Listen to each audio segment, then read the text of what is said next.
What's the optimal tilt angle? Means we have explained with respect to the preliminary design how to select the optimal tilt angle. You might be adjusting this tilt angle to get the maximum energy output. So probably means what to say, that's changes with respect to the location to location, and means we have discussed only with a fixed type solar plant where what we have identified the optimal tilt angle. But probably means today our Lakshmipati is going to take up further in a project design where the trackers can be modeled. This trackers can be a seasonal tilt or probably a single axis tracker or a dual axis tracker. Then means what's the angle of single axis tracker, dual axis tracker, what's the additional capital investment which is needed, what's the additional energy which you are going to gain, what's the payback period. So all these questions I believe that will be answered by our expert over the sessions. And it is also giving an idea of rough idea. On the day we have discussed what's the area requirements. That is only a preliminary design. As I told, the preliminary design is not for a commercial use, that's just for a preliminary understanding. So once you have followed that, then probably this project design is easy. So you may need probably like if you're putting up say example 100 megawatt or 500 megawatt, if you're acquiring a land, that land will not be uniform. So I means what to say, you need some other tools as well to associate with the PVSyst for a better design. Anyway, means what to say, let's hear from our speaker means what to say how better this can be modeled from all aspects, right? And of course software is so big, we may not be able to cover all the parts of the software, but I think at least what is needed for means what to say to design a small grid connected plant, that we will be discussed today, right? So when to select string inverter and when to go for a centralized inverter, that I think we have discussed a bit in the session 1. So even nowadays for a large scale power plants like 500 megawatt plants, 1000 megawatt plants, string inverter also an option nowadays. Previously we thought of means what says, or the entire solar energy market thought that string inverter is only for a rooftop solars, whereas a centralized inverters for a large scale, and that scenario is changing now. And even if you take centralized inverter, you have a single centralized inverter of 5 megawatt and more. That means a single solar inverter is capable of generating 5 megawatt power. Imagine that's how big size that is compared to means what is we have lived up with a small capacity centralized inverters earlier, right? Then moving from what is the cost of energy from solar, that I believe I have answered it. The best price in across the globe, what's the energy cost from the solar panel is around 1 rupees per unit, that is 1 rupees per kilowatt hour. That's the recent bit which has concluded in the Middle East. So I mean, so you can compare that price with I mean approximately 3.5 rupees to 4 rupees of thermal power plant power, right? So means what to say, solar is power cost as well as energy cost is drastically coming down. But of course what's the price which I am telling, 1 rupees per unit, is for a large scale solar farms that may not be directly applicable for your rooftop solar.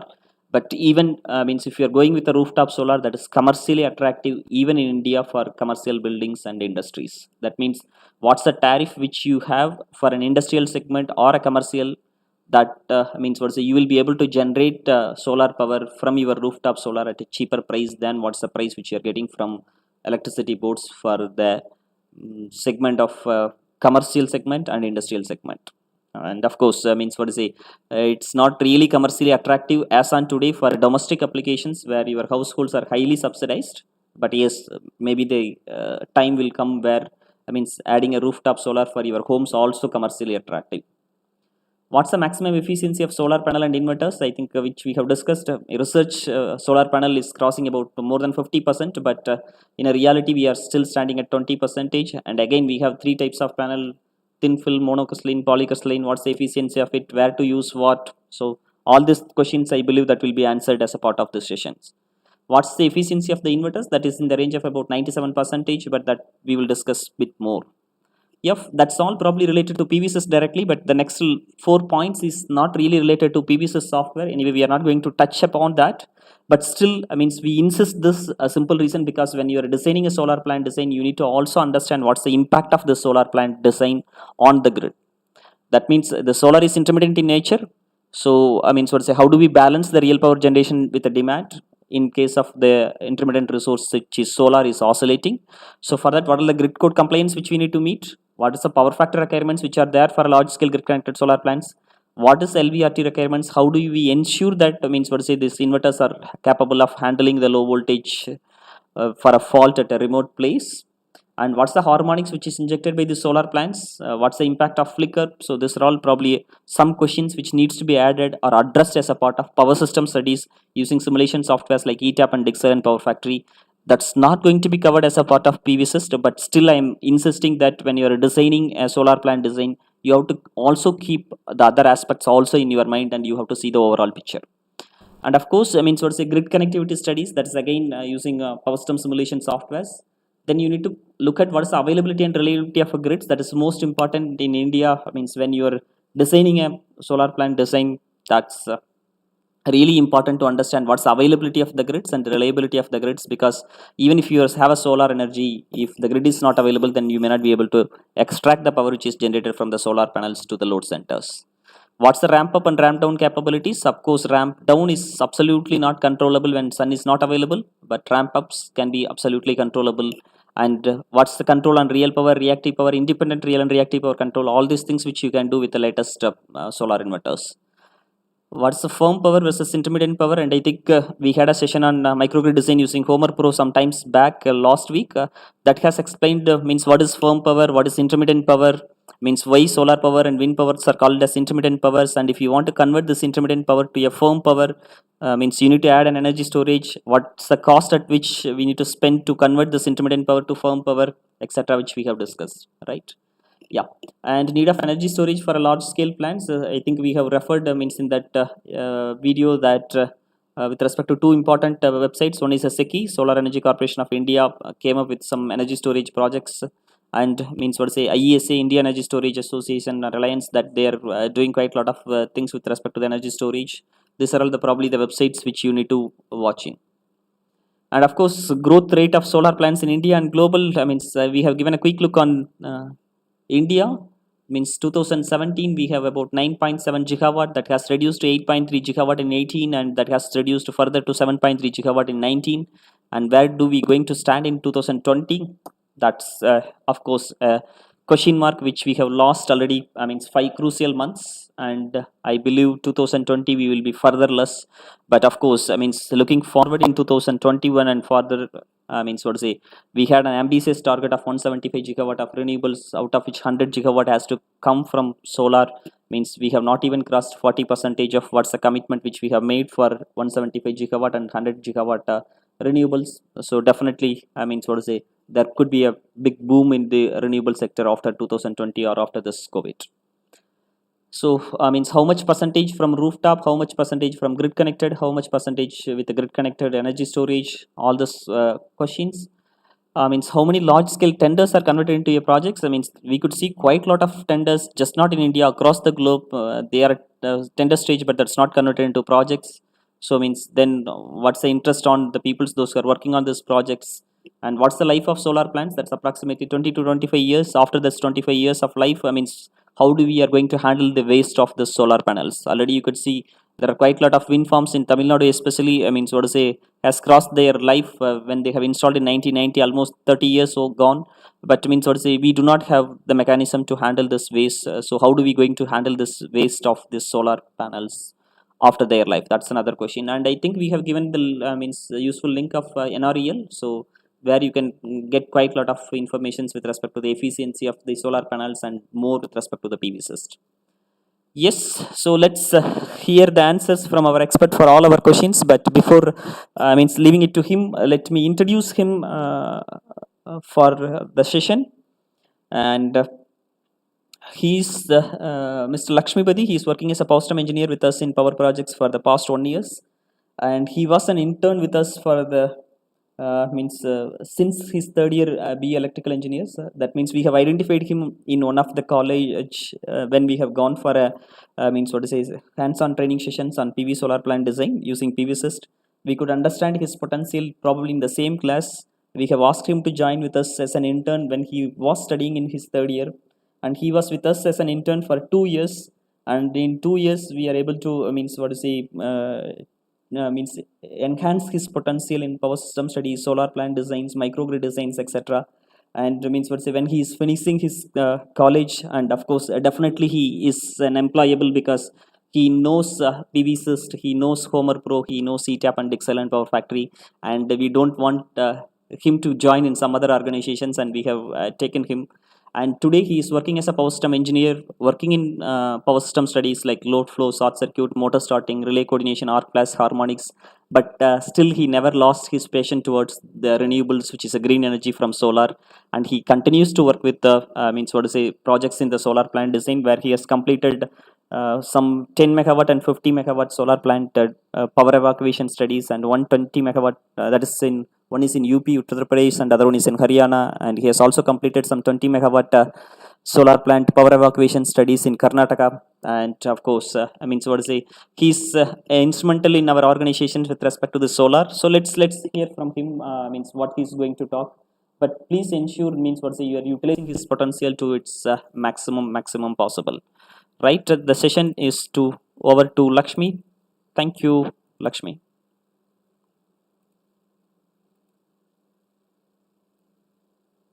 Very good morning. This is Lakshmi Badi from Power Projects. So myself, I'm working as a power system engineer at Power Projects. While I'm starting my career with Power Projects as an intern, now I am as a power system design engineer.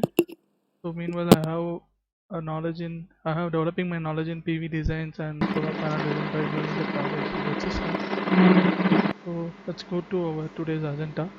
So today we have a second part, that is in a PVSyst, that is grid connector solar PV plant, a design of grid connector solar PV plant. So the agenda is about reading meteor files and to how to optimize the orientation, and what about the sunspot with respect to that orientation, and followed by your solar panel, where the solar panel will generate the power at standard test condition. These are the things we have to see. Then our core part, that is system design, finding array layouts and what are the system configuration with respect to array voltage and inverter voltage. After completing the system design, you have to analyze about the detail losses and near shading design losses. These are the things we have to see about. Okay, yeah, let's move on to the topic. Yeah, first thing, site and meteor. So what is site and meteor? While choosing every project and study, you are choosing the site and meteor. You are importing some data about the site and meteor. Like if you are choosing a particular location, you importing particular data from that location. So what are the data you are importing in that location? That is you have to know. So then only you have a clear idea about solar design. Okay. First thing, while importing the site, we need the particular coordinates or the location data. Okay. So that is the main thing. Next one is your global horizontal irradiation and diffuse irradiation. What is horizontal irradiation and diffuse irradiation? Okay, this picture will represent or give a clear idea about the horizontal irradiation and diffuse irradiation. While the sun is in the outermost terrestrial part, in that part, your suns get generate the solar PV energy. So we are receiving in a three ways. One is a direct radiation from the sunlight, so that is called global irradiation with respect to the horizontal irradiation. And some of the light are scattered from the cloud, that is the diffuse irradiation. Is scattered from the cloud, that is called the diffuse irradiation. And the next thing, that is a reflected irradiation. So the sum of direct and diffuse and reflected radiation, that is we called as global horizontal irradiation. Okay, so this is the main source of our energy for the solar panel. So these things very much important while sizing the PV plant with respect to our irradiation. Okay, yeah, so this is the thing. Global horizontal irradiation is a direct radiation and some of were diffuse irradiation. Okay, then the next thing is about your optimal orientation. So whatever you are seeing in the preliminary design, you are choosing the finding the optimal orientation. So in the last class about in the webinar, people are asking how to find the optimal orientation and what is the optimal orientation. They don't get any clear path about the sun's path. So I will show the some of the website which gives a clear idea about what is sunpath with respect to the Andrew sunpath. Yes, so this is a website which gives a clear idea about what is the movement of suns with respect to our observer position. Then only you get a clear idea about what is a need of optimal orientation. Yeah. So this site will gives a graphical representation of your sun's movement with respect to the observer position. So can you find this is a location, any part of the location? So you can choose a site according to your location. So whatever the location in the world you can find, and just search for location Chennai. So where Chennai is our main working area. Yeah. So here this is we called as sunspot. So what is sunspot? People are getting confused with sunspot and movement. So just here this x-axis which represents the season and the y-axis which represents the date. Okay. I'm just playing that video, you get an idea. So in a single day, yeah. So I'm just choosing for a particular day, that is around March 23. Okay. And that day, what is the sun's position? It will be represent with respect to time. So morning 6 to evening, what is your sun's position? So if you are changing your day of the year, your sun's position will be varying with respect to the altitude. So because of your movement of suns with respect to, sorry, movement of your earth with respect to the sun. So according to that, your presence of solar irradiation is getting changed. Okay. So whenever our irradiation is getting more, it's based upon your sun's position with respect to your solar panel. That is the main thing which you have to see. Okay. So then only you get a more number of horizontal irradiation with respect to direct radiation. So the direct radiation which represents whenever our sun's position is perpendicular to our solar panel, we get a maximum energy of solar irradiation, right? Okay. So yeah, suppose your panel is placing at 0 degree with respect to the ground, but your sun is in a particular angle, so you get a loss of irradiation with respect to that. So according to the sun's position, you are placing that optimal orientation of the panel, that is tilt, you get a maximum number of solar irradiation. Okay, that is the main objective. There are many formula which is calculating the tilt angle with respect to the solar radiation. Okay, so PVSyst is following the same algorithm with respect to that orientation. So it's find the optimal orientation with respect to that what is the maximum number of irradiation throughout the year. So while doing the project design, you get an idea what is a global irradiation with respect to that. Okay, yeah, and these are some. So this is a sun's altitude with respect to that solar panel.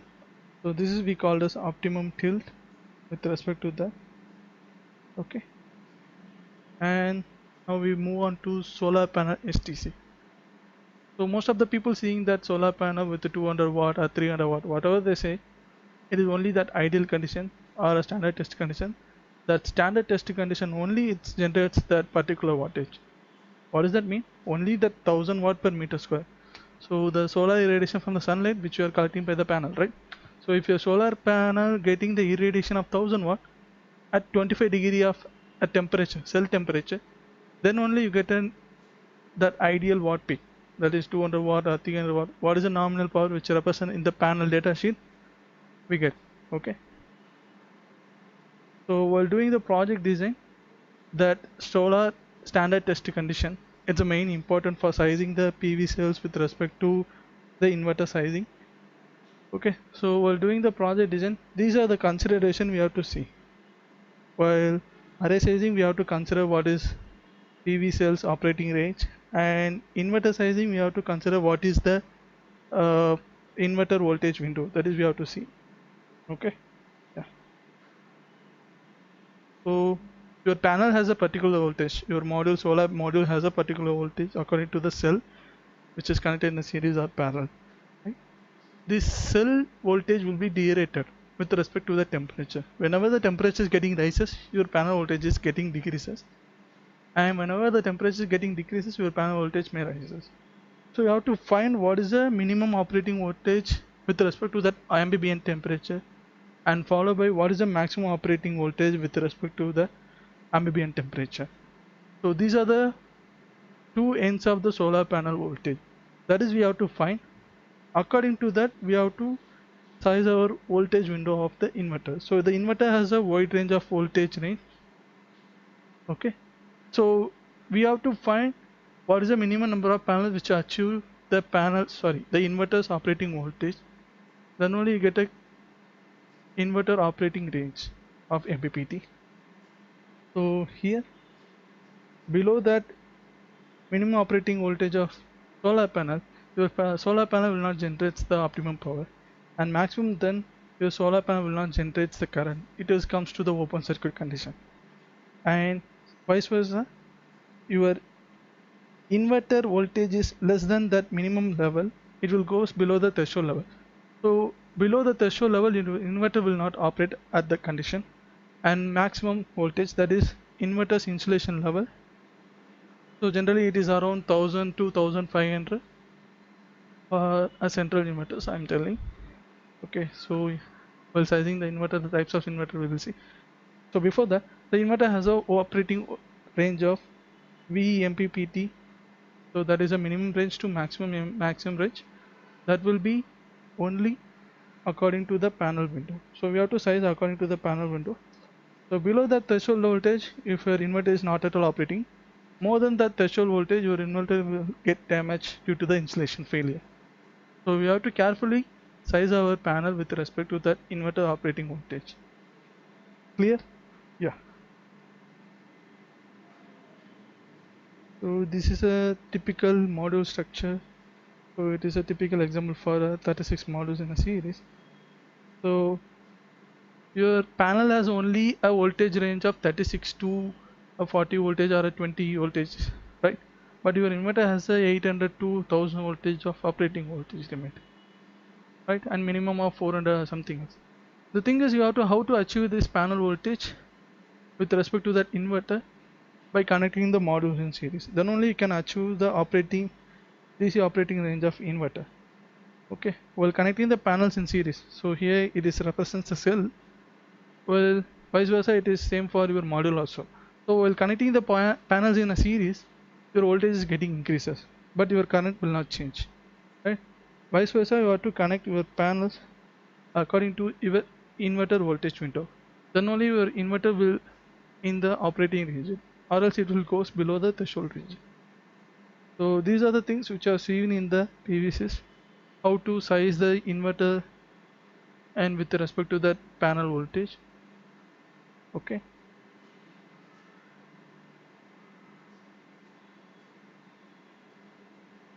yeah.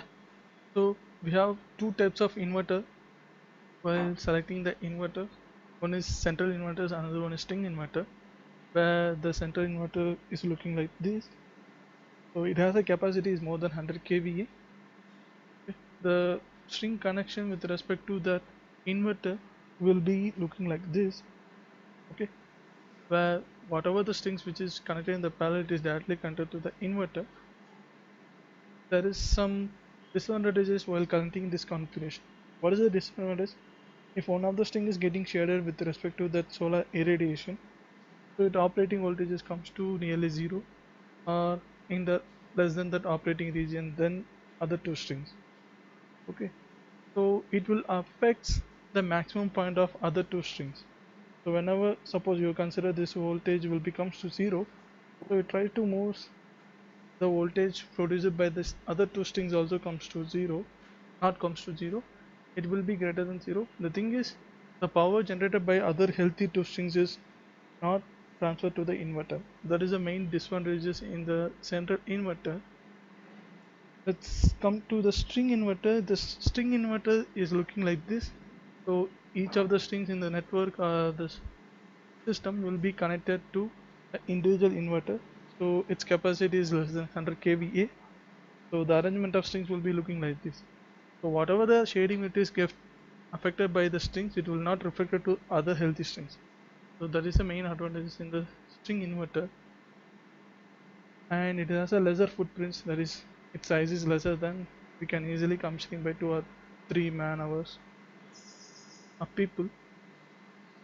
Then what about for a grid scale? What type of inverter we are using? Have any queries? Like The thing is we are using central inverter for a grid type system. What it should be means, I'm already told the high voltage ride through capability of the central inverter is more than string inverter. So it has goes up to 0.4 per unit, that is 1.4 per unit. It's the normal operating region. Okay, so the central inverter has a high voltage ride through capability and it has a huge capacity to control.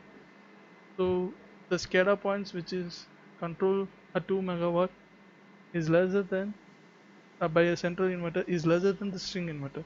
So if you want to control the 2 megawatt of power by the central inverter by also by string inverter, you just compare that the number of set points compared to the central inverter, the string inverter is more. So it is more complex while connecting with the grid connectors, and it is make the system very complex. Okay, I'm not taking much time on the type of inverters. Let's move on to the design. In PVSyst we get an idea. So what are the advantages while sizing? Okay, let's move on to the PVSyst design first. Central as well as string inverter. Let's see what happens. Yeah, okay, the PVSyst is opening now. So we are already done the preliminary designs, how to import the meteor files like this. So now we get into the project design. It is a real design for sizing the system. You have to consider the panel, some of the example project we have done. So let's create a new project. So whatever one you have to name as your project and just changing it. Then I just choosing the site file. So whatever the projects which are choosing for the design, before going to a orientation or a simulation, you have to define what is the site and what is the coordinate, what is the database, what is the data file you have. So that is here. That is all the just choosing as a, these are the list of meteor files which is available inbuilt in meteor database. Just choosing Meenam.com. It's an airport in Chennai. You okay? Yeah. So this is not available for the operation. So first you have to save the meteor files, then only we can go for the calculation. Yeah. Yeah. So I'm just changing the file as then one the file. Yeah. Now it is ready for the calculation. So I'm just explaining what are the tabs which is present in the meteor file database. So you don't want to close the project and go for importing the file. You just directly import the file from this graphical site. Then the project settings. Here you can define what is the temperature which is present in the location. I'm just entering what is the lower limit and upper limit of our temperature. You okay? Yeah. So come to the system calculation, that is version of calculation. So you can see this is a variant. What does this means? So you can create more than 36 variant in PS. What I mean, what is a variant is, so you have a system with the 2 megawatt or 50 megawatt, whatever things you can change. The thing is, a 50 megawatt plant with a seasonal tilt, or 50 megawatt plant with fixed orientation, or 50 megawatt plant with uh, trackers or something else. We don't want to go for a new project and create a simulation. Here itself, the site is changed.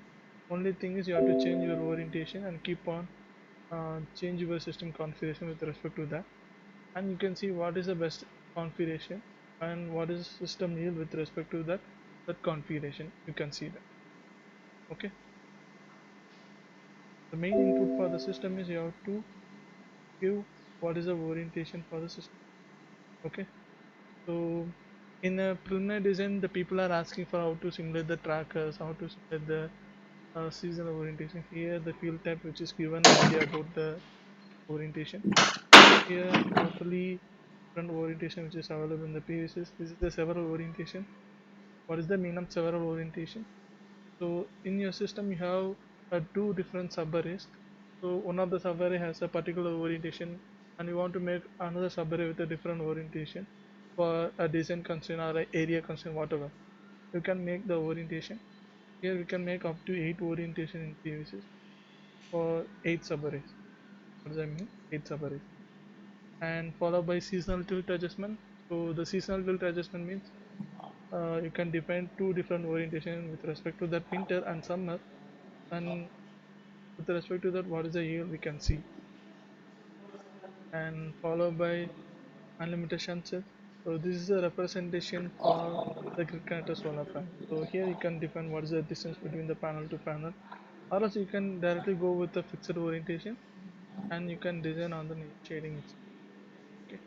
And these are the types of trackers. Here we have two types of tracker. One is single axis tracking and another one is double axis tracking. So in a single axis tracking, you can track only a north to south or east to west, either one of the tracker, and that is called a single axis. In a dual axis, you can track either north to south or east to west parallelly. The thing in a single axis tracking, we have two types. One is horizontal axis and a vertical axis. Where the vertical axis movement is like you are rotating a umbrella in the direction of east to west. So that is a vertical axis tracking typical example. And another one is a horizontal tracker where your axis in a horizontal manner where looking like the grill which is rotating in a clockwise direction. So likewise the panel is also rotating from east to west or north to south, either what is the location of your hemisphere. These are the types of tracker in a single axis. And dual axis we have two types. One is the axis which is framed by north and south, and the axis which is framed by east.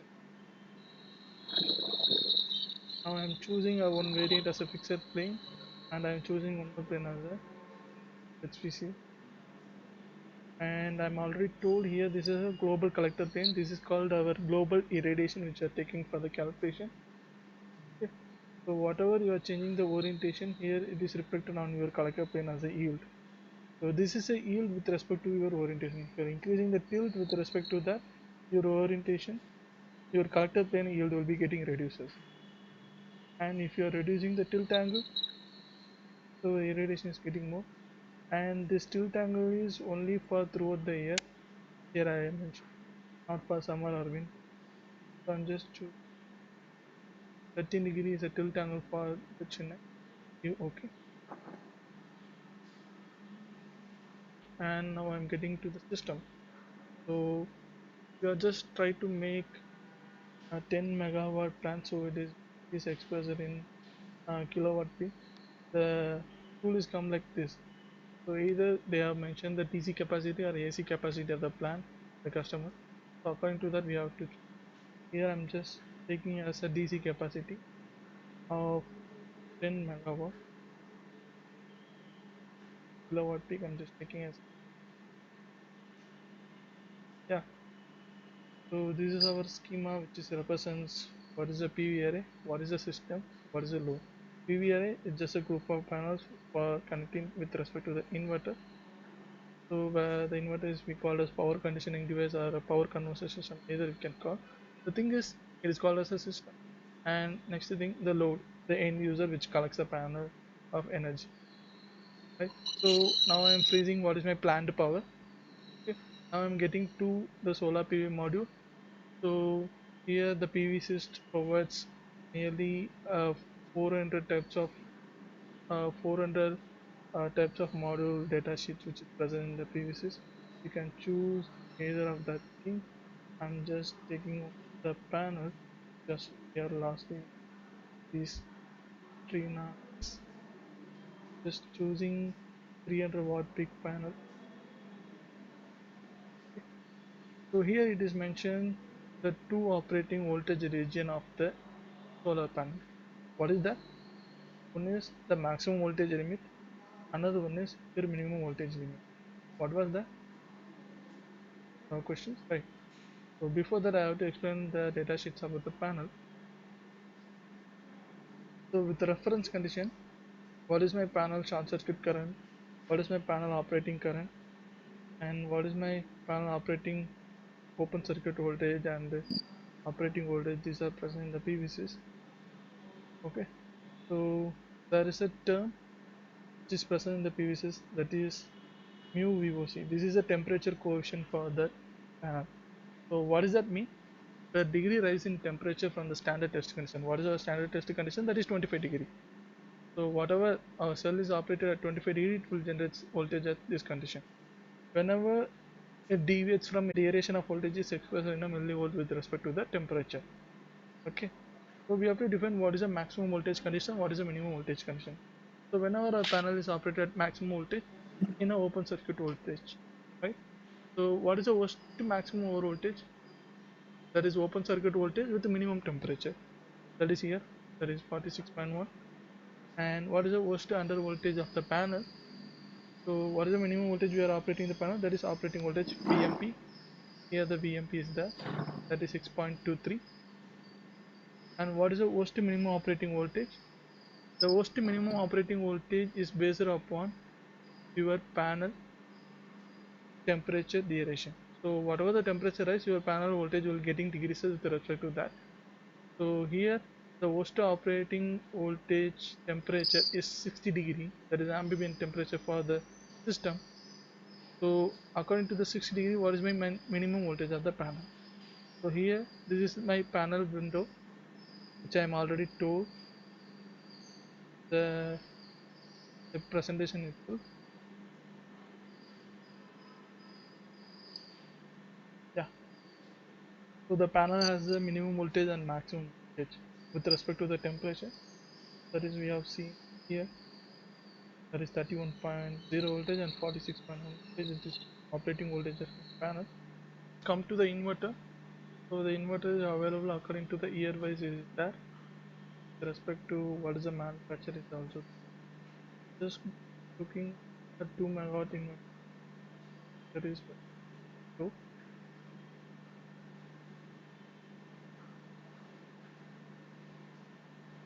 so is that. Okay. According to up to 2500 megawatt. That is I need. So to achieve 10 megawatt power, I need nearly 4 inverters. Okay. 10,000 megawatt peak divided by 2500. Then I have to define what is the number of inverter with respect to.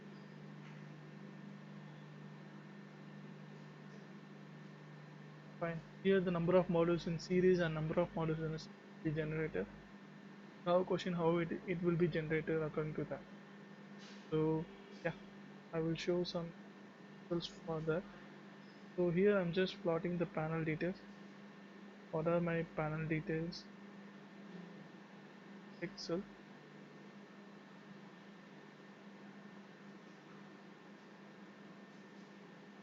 panel window.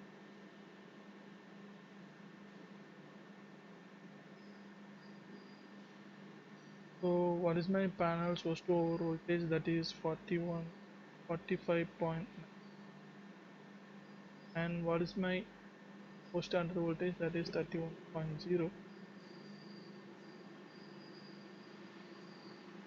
Similarly for inverter we have operating range. What is the worst voltage? That is the maximum voltage the inverter can operate is 1000 volts. Likewise it has a minimum operating voltage, that is 520 is here. Typing as 520, right? So now I have to define, like already told in the PPT, array sizing with respect to that inverter voltage. So the inverter voltage is minimum voltage is 520 and maximum voltage is 1000. So I have to size my panel with respect to that operating voltage. So I have to find what is a panel series to achieve the power. The voltage.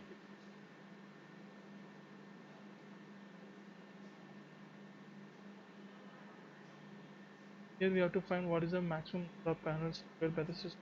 So we have to define the maximum window of the inverter with respect to the maximum window of the panel.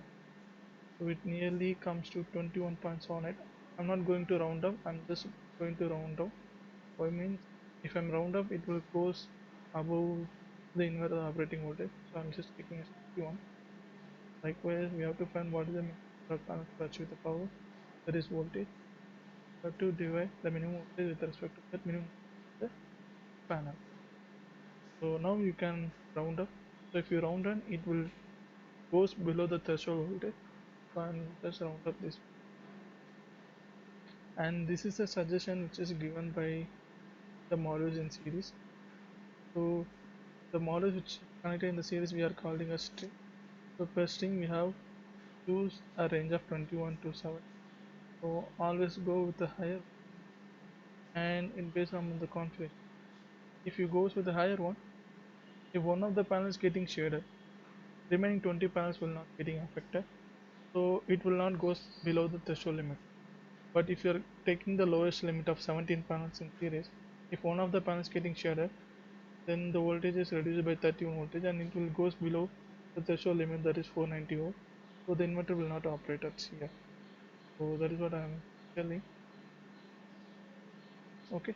So this is the number of panels which are connecting in series. And what about its power? So the inverter has a power capacity of 2500, but my string has a capacity of 21 panels in series. What is the power output of the string? It's nearly around. So this is my power output of the inverter, sorry, string. While I'm multiplying what is the power output of a single panel, I'm just multiplying with the 21 panels in series. So 6300 watt, that was my string output. So if I'm connecting only a single string for 2500 kilowatt, that is not a good idea for the calculation. So it's nearly only a 6.3 kilowatt per string. So I have to decide what is the number of strings which are required to achieve our targeted power of the inverter. Here the targeted power of the inverter is 2502. So you have to find what is the number of strings. So I'm just finding the number. So my inverter has a capacity of 2520 kilowatt. This is my capacity of my string. Okay. Now I have to find what is the number of strings. So I have to divide my inverter capacity, that is 2520 kilowatt, and I have to divide upper string capacity. Then only I can find what is the number of strings which is required to achieve the targeted power. Right. So this is nearly I need a 400 string. So we are just connecting the strings with the 1:1 ratio. What does that mean? My PV power is also 2520 according to the strings. If I am choosing 400 strings, is 200 2520 strings, and one inverter, that are also 2520. Both are in a 1:1 ratio, right? So generally this string capacity, this 6300 watt peak, it is only available at that reference condition 1000 watt per meter square and 25-degree temperature. It's only happen in that ideal condition. So we do not believe this power will be happen at every time. So we are always sizing the string with respect to 1.2 times of inverter capacity. Then only, even though there is a mismatch in the ideal condition, the string array it can produce more than that. So I'm just increasing my inverter capacity. What does that mean? I'm just loading my PV with respect to the 20% of my generation. Just multiplying with 1.2 times with my inverter capacity. So this is a thing which I have taken. So my array power is 3024. So we can 3024 for 480 strings. So I'm loading my inverter, then my nominal power of array is 120%. So my array capacity has, this is my PV array capacity. I'm connected to the inverter. This is my inverter capacity.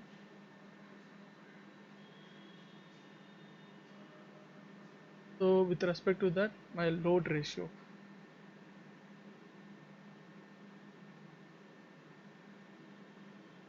Generally we can load up to 130%, not even have any problem. So here I'm just taking 120% with respect to that PV array. Okay. So this is only for a single inverter. Suppose I have choosing 4 inverters.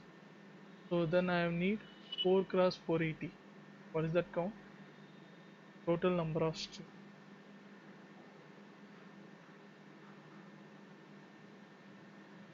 is around 4 into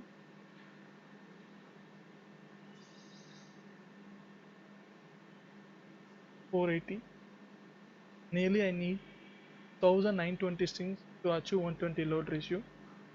So I'm just applying this value with the PVSyst. You can directly apply this value with PVSyst and you get the result, and you can change what is happening to that value. Not even to calculate every time. So that is the advantage of choosing the PV design software. The thing is, I have to prove what is the value, what is the things which you have to take in for the calculation. So here the only possibility, this possibility is chosen for the nominal ratio. So if I'm choosing 400 with that, it will choose 1600. We can load up to 120%, there is no any problem. So this is about the array configuration with respect to the inverter. So if you want to achieve the 10 megawatt power, you have to take more than that 12 megawatt, then only you get a nominal power of 10 megawatt, or you get a lesser than capacity than 10 megawatt. Because of this power will be only comes at that ideal condition. So that is what.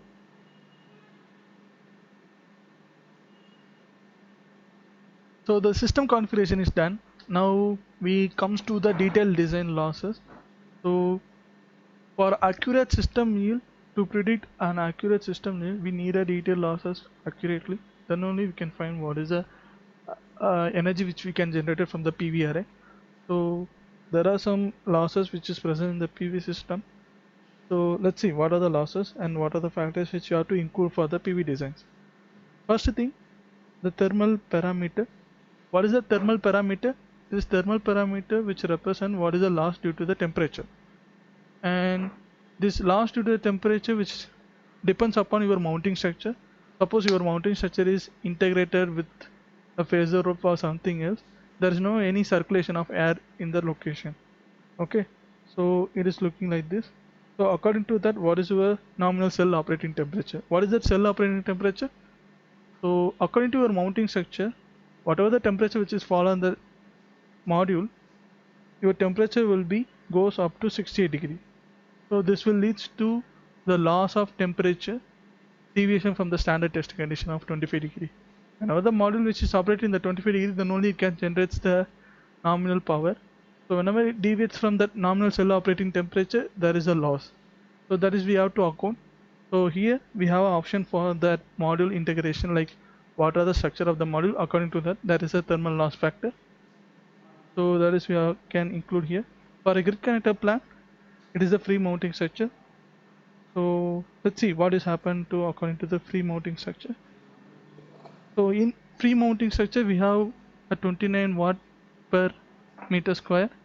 So here we have a normal cell operating temperature is 45 degree. Why it is lesser than that insulator bag? So here it is a free mounted structure. In that free mounted structure, we have a free circulation of air than the insulator mount. So that's why our normal cell operating temperature is lesser than that. So here this losses due to the temperature is minimum. So that is the main advantages of the free mounted structure. And let's come to the ohmic losses. So this is the ohmic losses. So here you can define a schema of a system. So generally we are considering the DC cable losses as 1.5% lesser than that.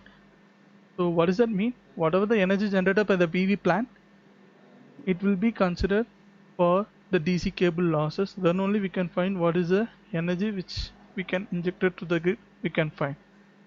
So that is we can size it here. So according to the IAC standard 61205, so here your losses at STC is less than 1.5% and your voltage drop is lesser than that. So the power which due to the ohmic losses is derated, we can define at here. I'm just taking as 1.5%. And the next thing is our module quality loss. What is module quality loss? Here. So what is the module quality loss? Here our panel is represented at 300 watt peak or 400 watt peak, whatever else. So the manufacturer manufacturing the panel with some tolerance with power. So here the manufacturer manufacturing the panel with some tolerance, either it is in a positive or negative.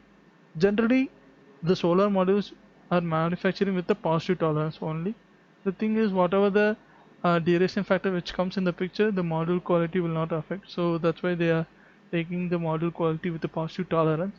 So this will lead to increase in yield of system yield. So that is we have to consider for the calculation. Then only we get an accurate system yield, then only we can find the result close to that value. What is happening in the real time. So that's why we are choosing the model quality loss. So here I think what is the model quality loss, you can check with your system. So we don't know what is the tolerance level of the module. So go to the system and check with your module datasheet. So they have mentioned the positive tolerance is 1.6 percentage. Okay, so there is an increase in yield, then we have to represent this value by negative because it is a loss and this loss is a positive loss. So that's why I'm representing as 1.6 percentage, and this is a light integration. This only for a silicon module, and this is a loss due to the mismatch of the strings and mismatch of the voltage. I'm just taking that. And the soiling factor, what is that soiling factor? So the soiling factor, which means whatever the amount of dirt which is deposited on the solar panel, which will leads to the loss of power due to the dirt. So that is we have to account for the system. If you don't have any idea about the soiling loss factor, you just take it as 5% for the worst case. So I'm just taking as 5%. And IAM loss, so your panel has a glass coating. That glass coating has a refractive index with normal operating region, right? So if you are looking in the fish tank, whenever you insert your hand into a fish tank, it will be bends whenever you far away from to see whatever that happens in the fish tank. So this is due to the refractive index of this fish tank with water, right? So whenever the light enters to the medium, it will get reflected and refracted. So likewise our solar modules are working in light, right? Okay, the thing is some of the light will getting reflected and refracted due to this glass coating modules. So that is we have to account, and this losses is based upon the angle of solar radiation. So here this graph represents the losses with respect to that angle. So here we just define with respect to the PV module. Whatever the module which you are choosing, according to that module, the glass coating is changed. So according to the glass coating, the refractive index is also changed. So here just you just use with definition of the PV module. And auxiliary loss, I'm just yeah. So for a 10 megawatt plant, it is nearly a 1 kilowatt to 2 kilowatt is the auxiliary consumption, and the proportional power is 500 watt. I'm just taking. And spectral correction, here we don't need any spectral correction for that. Unavailability, so what is that unavailability? So generally we have the outages in our system, either it to be a planned outage or an unplanned outage, right? So what is planned outage? We are generally planned for a service maintenance to particular field or something else, so that is called a planned outage. And some of the things called unplanned outages, it is happened due to the fault or something else. So this planned outage and unplanned outage will be happens in our system according to the PV model, whatever else. So it will affect our capacity of the plant which is injected to the grid, right? So if one day getting affected due to the outage, so whatever the energy generated on a particular day, it will not taken for the calculation, right? So we have to generally define what is planned outage and unplanned outage. So if you don't have any ideas, just simply take it as 2% or 1%. I'm just taking as 1%.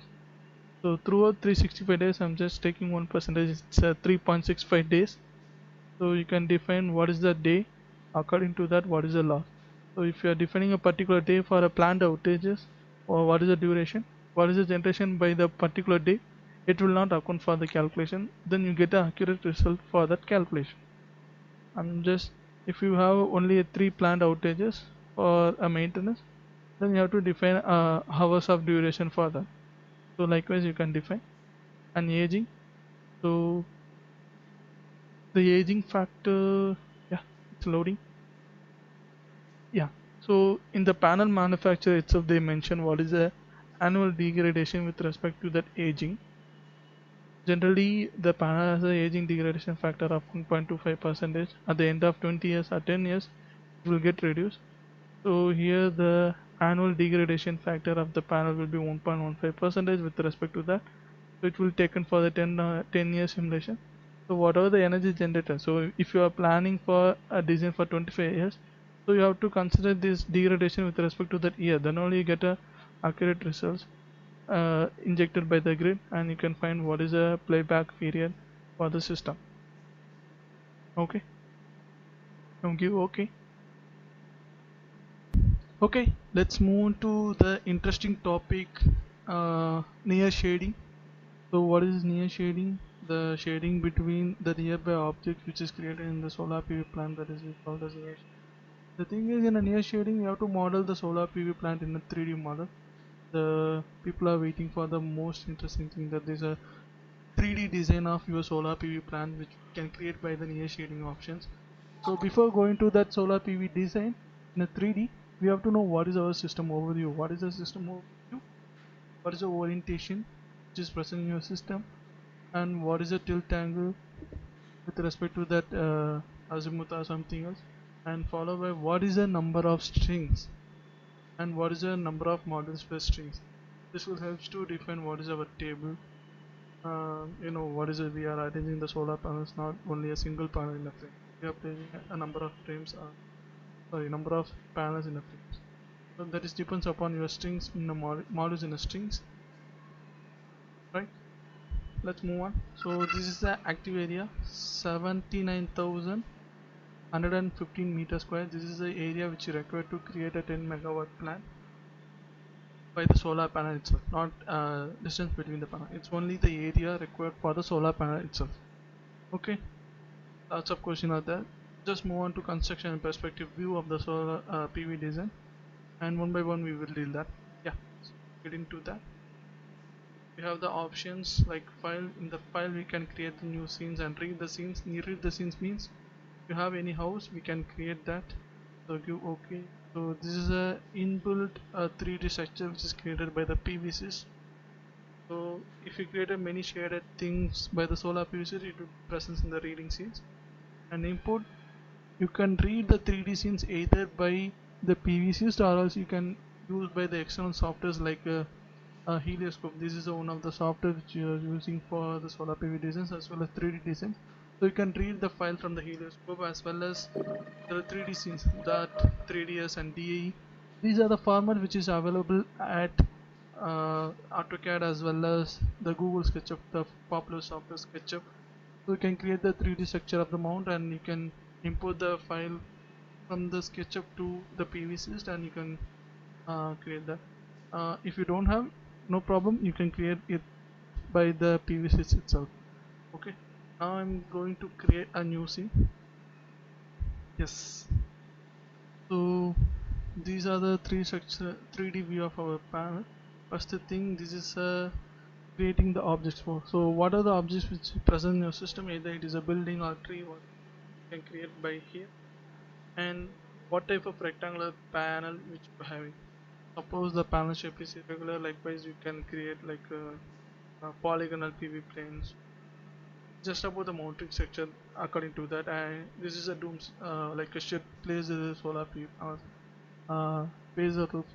Have you seen that phaser roofs? For some of the buildings, we have the phaser roofs. So likewise, we have to create the solar panels for the phaser roof. You can create like this, and trackers. You can create the solar PV trackers at here, and sun shields. So you can create the total number of shields, the particular height of elevation at here, and just create a simple rectangular frame. You get an idea. So how to create a rectangular frame, you have to define what is the number of panels which can hold by the rectangular frame. So generally it based upon the mounting rails. So we have seen that mounting rails for a residential system of 6 panels or 4 panels. So for a agriculture panel we have using nearly number of modules in the strings we are taken for the table. So here we have 21 modules in a table. So we can arrange that by x and y direction of the rectangular frame. Either you can arrange 2 modules in the x direction, sorry, 2 modules in a y direction, and 10 modules in extension, but the thing is you can fill up only 20 modules in a rectangular frame. So here our configuration is 21. I'm just taking as 21 in X and 1 module in Y. So the configuration will be looking like this. Are you getting me? So the rectangular frame structure will be looking like this, and you can make like spacing between the panel to panel like this, right? The thing is you can change the configuration by the orientation, by the landscape or anything else. So the area requirement is more and the width is reduced. So overall area it doesn't change. So whatever the wind load factor which is present in your system, according to that the orientation is changed. So now I'm looking for that portrait orientation. So I'm just adjust to portrait orientation and just give close the objects. So here you don't consider the tilt. So here our system tilt is 13 degree, so you have to define it as a 13 degree, so then only you can create the correct one. Yeah, close the scenes, right? So this is a viewing point, the tool. So this hand tool helps to move your scenes, and this eye tool will helps to rotate your scenes according to different orientation. You don't need these things, you just needed this coordinates itself. This is just gives a top view of your solar panels, and this gives a side view, and this is one more side view, like north to south, and which makes an angle between that. The tilt angle will be seen by here, and 3D view. Yeah, you can see this is a one string table. So in our system we need nearly 1920 tables, right? Yeah, so the thing is you have to create 192 tables according to your panel area, right? So very difficult to create that amount of panel by a single rectangular PV plane. So we have to define the number of PV planes with respect to, we have to define what is the space between panel to panel. So what is the space between panel to panel? So it is the inter row space between two panel to panel. So here you got an idea. I'm just creating two strings, then you get an idea. And same the rectangular thing with one modules. So you can move your object by selecting this tool, modify. It helps to move your panel. It will gives your view. So whatever objects which you have generated, it will not our inter row spacing, the spacing between panel to panel. Generally it is called as pitch distance to panel to panel. So if you get zooming between two panel to panel, so the width of the panel which we are taking 1.5 times greater than that, then only your shadow will be lesser than that. So here the width is we don't know, so by clicking the plane, the table dimension is appear here, 2 meter. So we can take more than 2 into 1.5, it's nearly a 3 meter, and we can go up to 4 meter. The thing is area and shading which is present in the system. So now I'm just taking a 4 meter between distance to distance. So we cannot make a simply put a number to make a distance. We just manually adjust these things, then only we can make a distance between panel to panel. So it makes much time to create for 1920 panels. So you have to measure the distance between panel to panel, and you have to find what is the distance, and you have to adjust each and every row. So for 1920 it takes huge time. So I'm just uh, have a shortcuts to create a total string in a single method. So there is a option called tool. We have a zone selective. I'm just according to your location.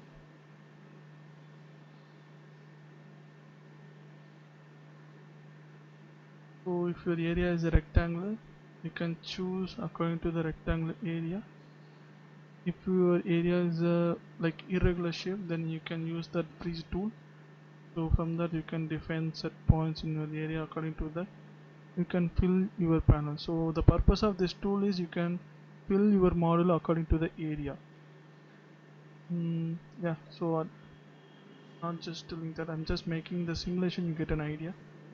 Just zoom out. So the area requirement is nearly 77,000, but here we are increasing the length by 1.5 times, then your area is also increasing by 1.5 times. If you are increasing the distance between the panel to panel 2 times, then your area requirement is also increased by 2 times. So I'm just making, so what is our area requirement? It's nearly 77,000. I'm just making the area for 14,000. Why I need distance to between panel to panel is double the times. So what is that distance? 14, 1,40,000. Yeah.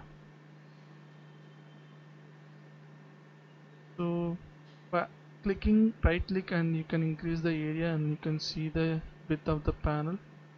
What is that? Your width of the area. And clicking on the left side you can move your area and drag your area and place vice versa what you want, as well as you can see. And so this is your field structure. Then you have to enter what is the table and table configuration, that is you have to enter here. So here you can enter what is the tilt angle, that is 13 degree, what is our tilt angle, and portrait, what is the module number, that is 21, we have to enter here. That is, I'm just giving adjust to modules, I'm just closing the scenes, and the inter row spacing distance. So if you don't know how to make a distance, go to the field properties and you know what is your table dimension. Your table dimension width is 2 meter. If you want to increase by 1.5 times, take pitch distance as a 3 meter. If you want to make double, I'm just taking as 4 meter. Now you just fill the zone. The table which is required for your total PV array will be filled within a minute. You can create. I know what is the practical difficulty to create each and every tables and make a distance between table to table one by one. It's take huge time. Here you just create the area whatever you want. So if your area is a rectangular, you just create as a rectangular zone and you can define your field properties. What is the table, what is the distance between panel to panel, as a pitch distance you can define. And for a free tool, yeah, it's ready. For a free tool, like you can create an irregular area, so it gives a picture about what is happening in your system. So I'm just zooming that. So this is what our string table, so it will nearly comes to whatever the area. So the active area is comes to 75,000 what we required, as well as the distance between the row. I'm just clicking on that and make a distance between the panel is 2 meter. So we are creating a 4 meter. So what about the 2 meter? It's a distance between edge of the panel to panel, that is a 4 meter, but the spacing between the panel is just about 2 meters. So that is what here, don't confuse with that. Okay, so our area is defined, our panel is defined, our spacing between module to module is defined, our location is also defined. Now we have to go with the shading and animation. Let's see what happened to our shading and animation. So under the beneath of the tool there is an option for shading and animation. If you are clicking this green button, it will create a movement of sun path according to your location. I'm just changing to 3D view. So your sun is moved from east to south throughout the year by the 15-minute step. So I'm just clicking the simulation button. So the sun movement will be starts like this. From east to west, it will move towards west. So my laptop is getting somewhat slow, so that's why it's tracking with that. Don't worry about that. And followed by, there is a graph which is plotting according to the movement of the sun. Yeah, actually it suddenly comes. So what is happening is the movement will be start with east. What is that? Your sun is rise, and it is settled down by west, that is here. And according to that, it plotting some graph. What is that graph? This is a time which plotting the graph, and this is a your whatever energy which is generated, it is in a per unit. So here the energy generated is in a per unit. Here the loss graph will be comes like this. So what does that mean? So it is comes between 6 to 8. I'm just taking a 7 o'clock. At 7 o'clock you have a 20% of shading factor, and followed by here you have a nearly at 6, 4:30 and 5:30 you have nearly 20% of shading. Okay, this is the shading factor which is happening in your system. for per day, so it will calculate for automatically throughout the year. Let's see, suppose I'm changing the pitch distance, right? Here the shading factor is nearly, you just note it down, the shading factor is just what, zero point 0.2 and zero point 0.2 at the end of a year. So likewise I'm just changing the distance between panel to panel as a 3 meter, that's a 1.5 times of the width.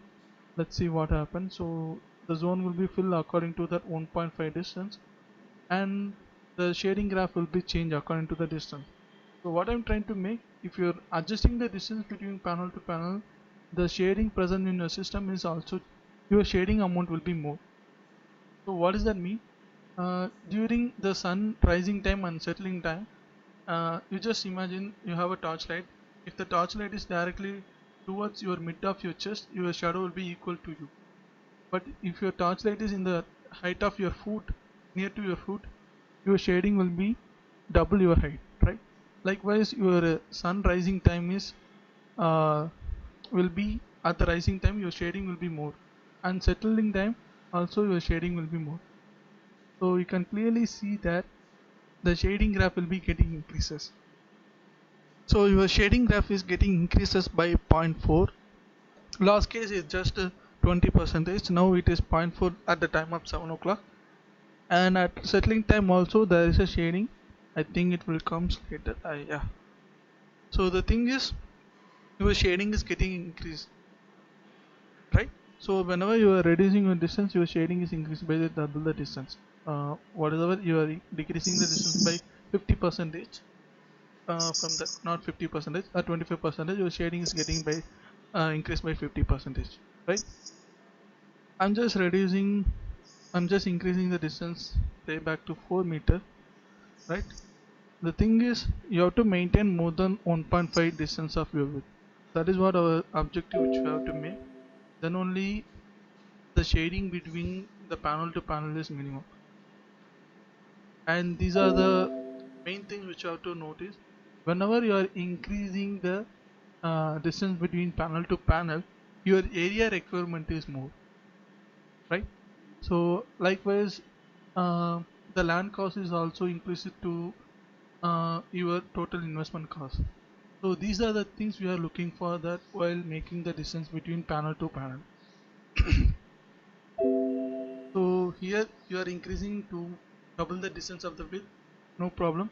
Whenever you need, you have more shading and you have increasing the distance according to the shading, your land cost is also comes in the picture. Then you are looking for whether I have to take 1.5 percentage or 2%, sorry, 1.5 times or 2 times. It depends upon your land cost. So your land cost is more and your shading loss is less, then you have to go with 1.5. But your land cost is low but your shading factor is more, then you have to go with the 2 times. It's according to your location and area, right? I think, yeah, it's coming back. I'm just making 4 meter distance, so the shading is reduced by half. You can see, you can clearly see that. Yeah. Yeah, so I'm already told it's calculating only for a particular day with a 15 minutes interval of time. So it takes some time to calculate for whole the year and plot the values in a table. That's what it's loading, and it's plot according to what is the sun's position with respect to sun's azimuth and altitude, and it will plot the value. It takes some time. Yeah, so it's asking for how to plot the values in a table, so I'm just giving to plot the values in a table.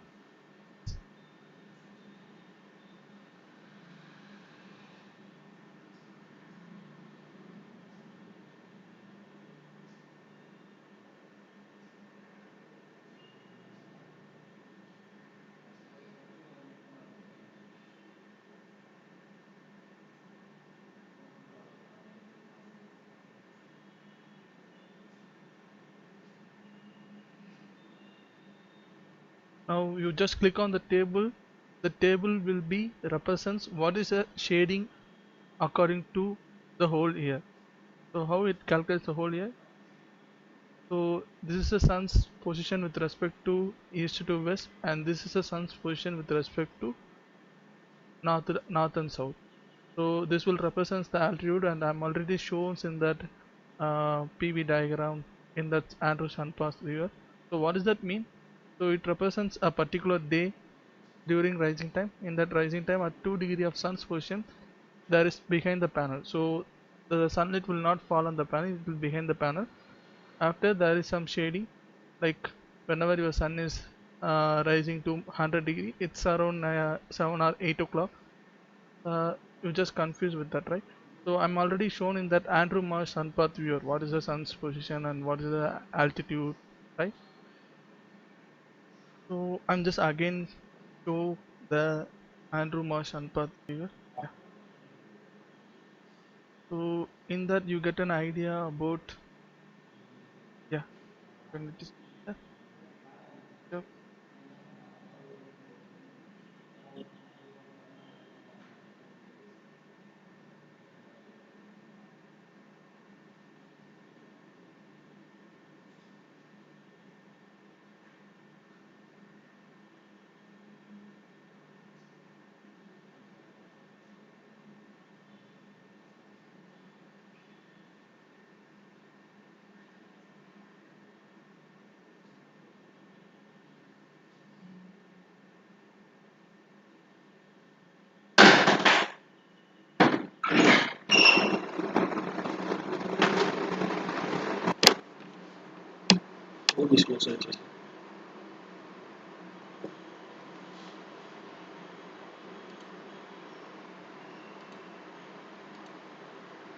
Andrew Marsh sun path viewer. So it helps to find what is altitude with respect to sun's position. So each and every day the sun's azimuth is changing with according to the time. So yeah, this y-axis which represents the sun's altitude, and this movement of towards horizontal, this is represents a movement of a day. I'm just playing for a particular day. It's around March 20 or something. Just play the time. I'm already shown. This is a movement of sun with respect to a particular day, right? So this is what happened in a system. We are plotting the value with respect to that angle and height. So it is calculating for whole year, and it will takes for the calculation. Yeah, so the table is done. Just save the shading for future scope. Whenever you want to load the file, we can load and you can use that file. Giving OK. Now run the simulation. Yeah, it's running according to whole year. So what is in a particular day, what is the energy yield, and what is the diffuser radiation, what is the loss with respect to it, calculating for the whole year. So it takes some time. Yeah, it's ready. Give OK. Yeah, I'm just saving the file for the calculation. Yeah. So here your system overview will be plotted here. So what is your system overview, what is the production overall year, and what is the specific production for a particular year, and what is the performance ratio of the system. So most of the system we are asking for 75 to 85% is the performance factor according to the people asking in a tender, and the normalized production for a particular day, and array losses with respect to that. This is just an overview, and in a report, by clicking the report you get a result in a detailed view. What are the losses in the system, and what are the losses will be accounted, and what are the losses will be not accounted. Location, so the location, latitude and longitude, it's already told, and what type of meteor data which you are using for our calculation, that is meteor num 7.2. Now the meteor num is up to 7.3 is there. In a PVSyst it's now a 7.2.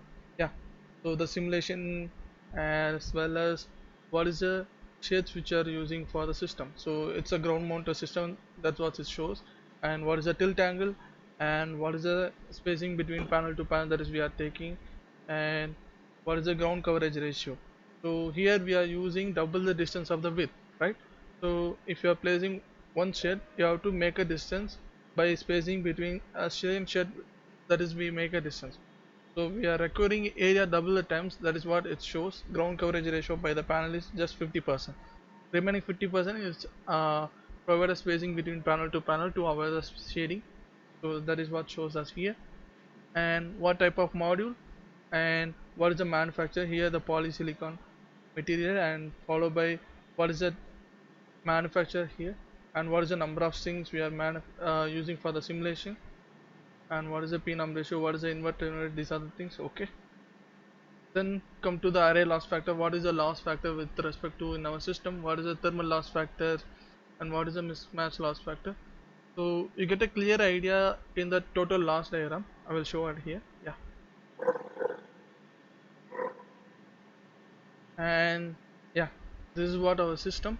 So how we model the 3D PV plane, it shows us here, as well as the shading graphs. The shading graphs which represents what is the shading in a particular day.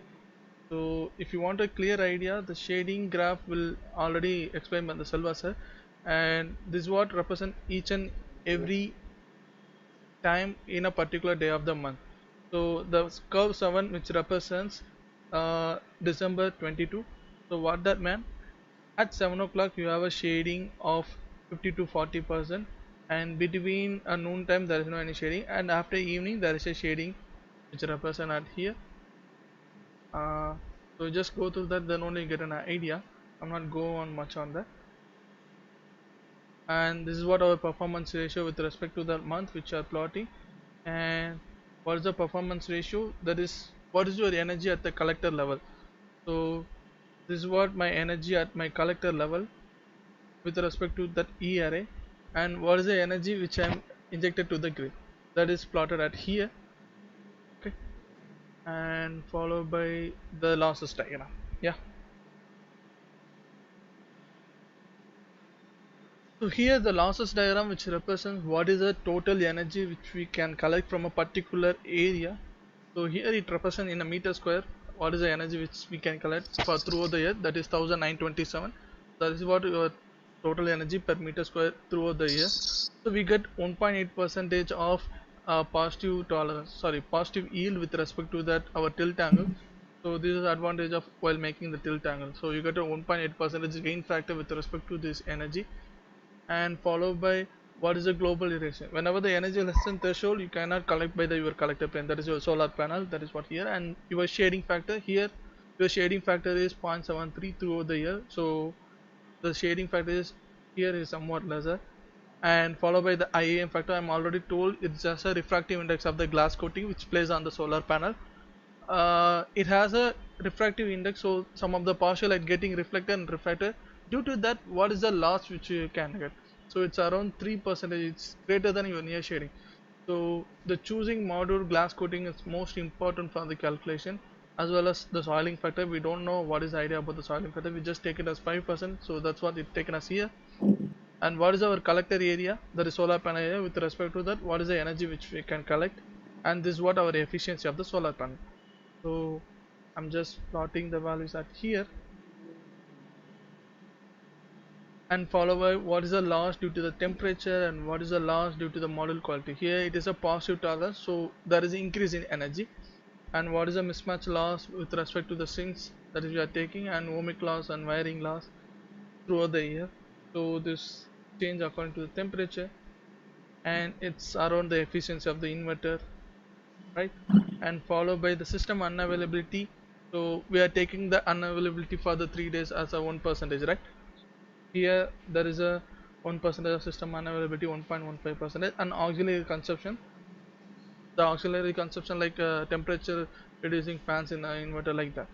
So these losses are reduces after this much amount of energy only we can get from our solar PV. So that is what here, just closing down. Yeah, so now we are just creating for a single orientation, right? So here you can create more than one variant, like just create a one variant. So here that is already a one variant with for fixed axis. Likewise you can calculate for like a seasonal tilt and tracker based system. From that you can get an idea what is the energy yield and what is the cost for that. From that you can decide what is the type of tracker which you are using, what is the type of tilting which you are using for your system. Then only you can know what is the gain factor. If you are using the tracker, it has a consumption of energy. Like if you are using any linear actuator or gas based trackers, it will consume the energy for that, right? So you have to decide what is the energy yield which you have to get from that, and as well as what is the energy consumed by your tracking mechanism. So from that which is greater, and what is the cost of maintenance for that, you have to consider. So from that only you can define whether you have to go for a tracker or not, right? Likewise, you can create that variant. So you can create one more variant to find what is a energy yield by system overview. I want to show, I'm already done on experiment on that, what is a tracker and what is the energy yield with respect to tracker and without tracker. I will show. Yes. Open the PPT.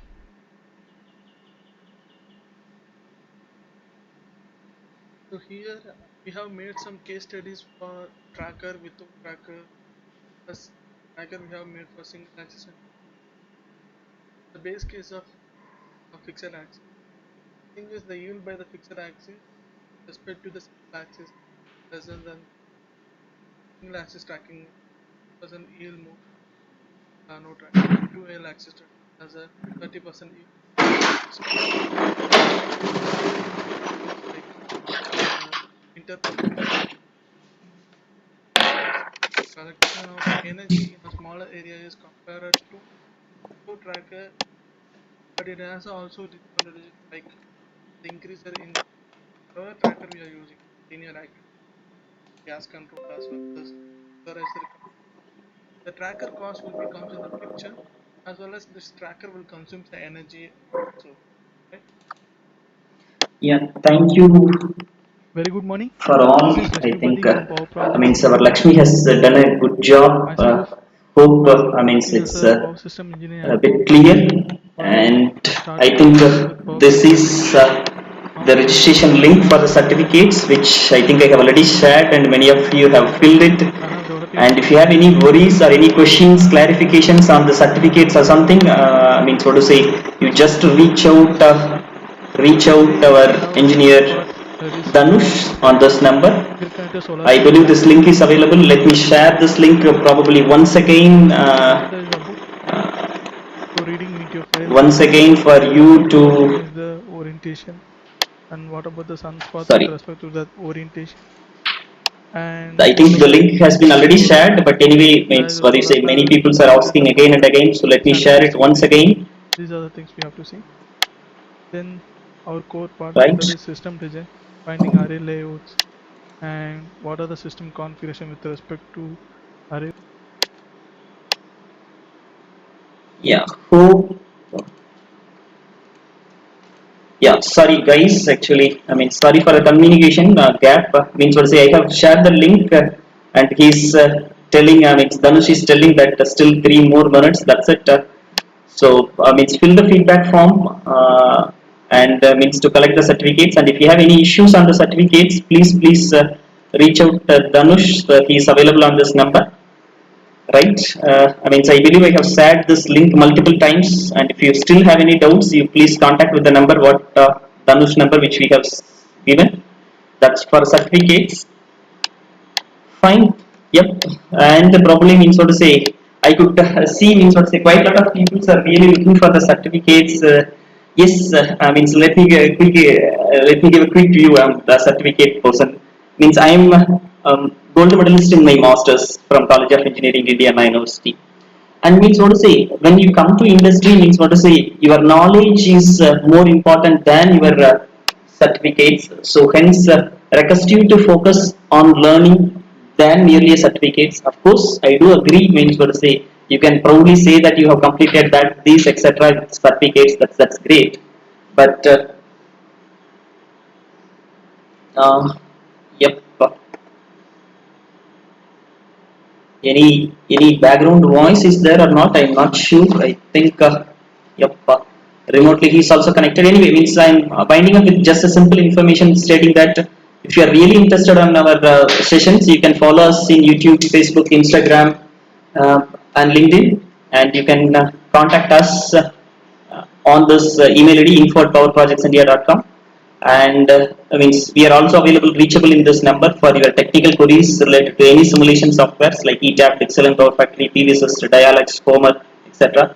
And I believe, I mean, you had a session almost in all the softwares. We had session on ETAP, we had some means recorded sessions on DIgSILENT, we have some sessions on Homer, we had some sessions on PVSyst, which even today we have talked about. And we have a session which is upcoming on DIALux, that is illumination engineering, indoor and outdoor lighting design using DIALux. That's coming on Tuesday. So stay tuned in our channel, and that's what the final note which I need to say before I'm concluding. So if you're means what say really willing to learn something, yes, and I believe means what say in our channel you can means what say watch out. We have a scheduled session on indoor and outdoor lighting design that is scheduled on 26th May at 10:30 a.m. That is again almost 1.5 hour sessions. That is using lighting, indoor and outdoor lighting using DIALux, where we will take you through designing the lighting systems for indoor applications like your home or probably an auditorium or theater, malls, or then probably I mean outdoor lighting, which is like a street lighting, road lighting. Even you talk about means what to say some sports grounds like football stadiums, etc. There we will take DIALux. So try install the software DIALux, probably practice, struggle a lot, then probably means what to say let's meet on 26th May at 10:30 a.m. on indoor and outdoor lighting design. Right, and I think we had another sessions like power quality analysis using ETAP, that is means harmonic analysis. We had a session on insulation coordination, and you just stay with the